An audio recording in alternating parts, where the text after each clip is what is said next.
Terima kasih Tuhan.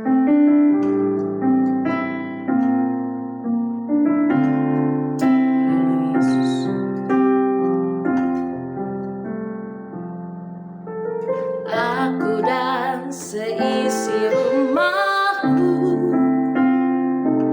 akan selalu menyembah-Mu, Tuhan dan Rajaku, di dalam kasih karunia-Mu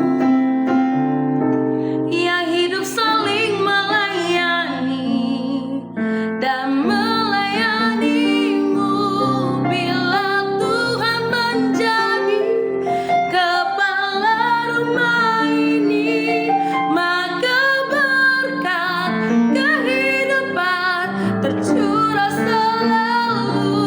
Datanglah kerajaan-Mu, jadilah kehendak-Mu, ku alami setiap waktu. Keluargaku adalah surgaku. Aku dan seisi rumahku akan selalu menyembah-Mu, Tuhan, di dalam kasih karunia-Mu ya Tuhan Yesus. Aku dan seisi rumahku akan selalu menyembah-Mu, Tuhan dan Rajaku, di dalam kasih karunia-Mu yang hidup saling melayani. Terima kasih Tuhan, dan melayani-Mu. Bila Tuhan menjadi kepala rumah ini, maka berkat kehidupan tercurah selalu. Datanglah kerajaan-Mu, jadilah kehendak-Mu, ku alami setiap waktu. Keluargaku adalah surgaku. Bila Tuhan menjadi kepala rumah ini, maka berkat kehidupan tercurah selalu. Datanglah kerajaan-Mu, jadilah kehendak-Mu, ku alami setiap waktu. Keluargaku adalah surgaku. Kami dan seisi rumah kami ya Tuhan akan selalu menyembah-Mu. Kasih karunia-Mu yang begitu besar bagi kami ya Bapa. Bapa, saat ini kami mau mendengarkan isi hati-Mu melalui renungan hari ini. Tuhan, jamah setiap hati kami, berikan kami pengertian dan hikmat ya Bapa. Dalam nama Tuhan Yesus kami berdoa dan mengucap syukur. Haleluya. Amin. Shalom, Bapak Ibu Saudara yang dikasihi Tuhan. Kembali bersama dengan saya pada hari ini Selasa, tanggal 4 Juni 2024. Mari kita akan sama-sama membaca dan merenungkan firman Tuhan dengan tema pada hari ini adalah keluarga yang melayani. Saya akan bacakan satu ayat bagi saudara yang diambil dari Lukas 4 ayat 39 yang berkata, "Maka ia berdiri di sisi perempuan itu, lalu menghardik demam itu, dan penyakit itu pun meninggalkan dia. Perempuan itu segera bangun dan melayani mereka." Bacaan dalam perikop ini menceritakan tentang ibu mertua Simon Petrus yang menderita sakit penyakit berat. Tuhan Yesus sedang berkunjung ke rumah Simon Petrus, dan pada kesempatan itu maka Simon Petrus meminta pertolongan Yesus agar menyembuhkan ibu mertuanya. Telah tersiar ke berbagai-bagai daerah bahwa Tuhan Yesus mampu menyembuhkan banyak orang sakit. Sakit parah sekalipun mampu disembuhkannya. Bahkan mereka yang kerasukan setan juga disembuhkan Yesus dengan mengusir roh-roh jahat yang ada dalam diri mereka. Yesus menyembuhkan ibu mertua Simon Petrus sehingga dia bisa kembali beraktivitas melayani keluarganya dan juga Yesus yang sedang berada dalam rumahnya sebagai tamu.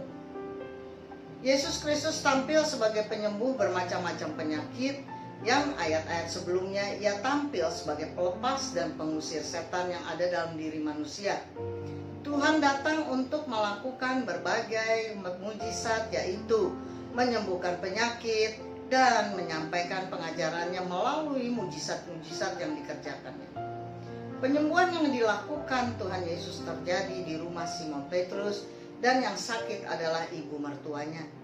Yesus sebagai tamu di rumah Simon dilayani oleh keluarga Simon dengan sangat baik, sehingga Yesus membalas dengan pelayanannya kepada ibu mertua Simon. Diketahui bahwa siapa yang menyambut Yesus Kristus dan menerimanya di dalam hati dan menyambut dirinya ke dalam rumah mereka, maka ia membawa kesembuhan dalam keluarga.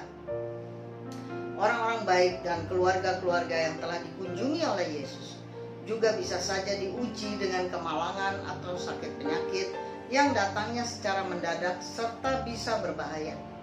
Jika ada keluarga kita yang sedang menderita sakit penyakit, maka kita harus datang kepada Yesus dengan iman dan doa agar Tuhan Yesus menolong, karena ada janji firman Tuhan yang mengatakan bahwa doa yang lahir dari iman akan menyelamatkan orang yang sakit.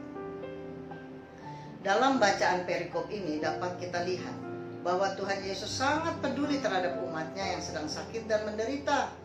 Ia berdiri di sisi orang sakit sebagai seorang pribadi yang peduli dan memberi belas kasihan dengan penderitaannya. Tuhan Yesus memiliki kuasa yang berdaulat atas penyakit jasmani seseorang.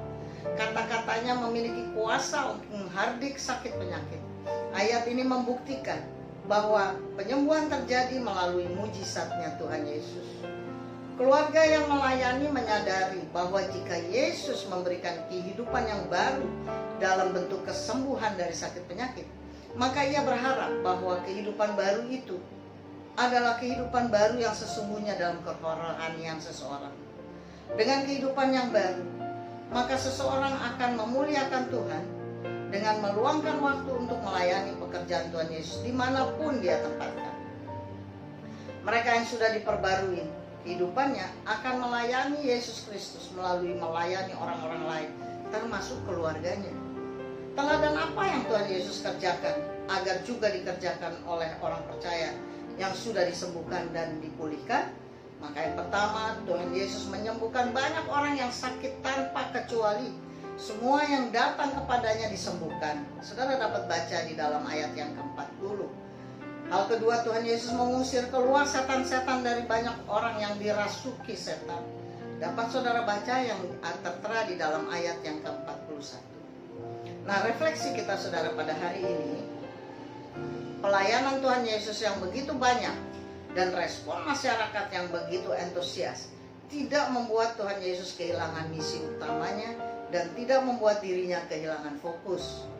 Dia menyadari bahwa banyak orang yang membutuhkan pertolongannya. Banyak pelayan Tuhan melayani terlalu banyak dan terlalu sibuk, sehingga kehilangan fokus yang sesungguhnya di dalam pelayanan, yaitu memuliakan Tuhan Yesus dan bukan meninggikan diri sendiri. Tuhan Yesus tetap mengarahkan pelayanannya untuk menolong banyak orang mengenal pengajarannya dan firman-Nya. Demikian perenungan kita pada hari ini saudara. Mari kita berdoa.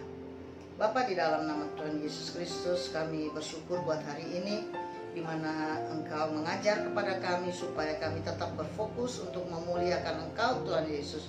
Karena Engkau telah mengasihi kami, telah memulihkan, menyembuhkan kami, bahkan Engkau terus menuntun setiap langkah kami. Terima kasih Bapa, kami serahkan sepanjang hari ini dalam tangan Tuhan.